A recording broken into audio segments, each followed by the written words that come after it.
المأوى فجعله غثاء أحوى سنقرئك فلا تنسى إلا ما شاء الله إنه يعلم الجهر وما يخفى ونيسرك لليسرى فذكر إن نفعت الذكرى سيذكر من يخشى ويتجنبها الأشقى الذي يصلى النار الكبرى ثم لا يموت فيها ولا يحيا قد أفلح من تزكى وذكر اسم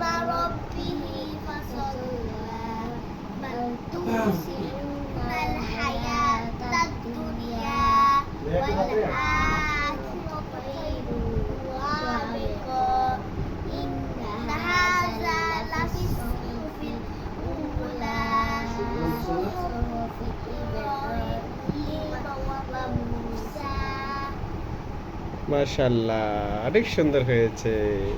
thank you.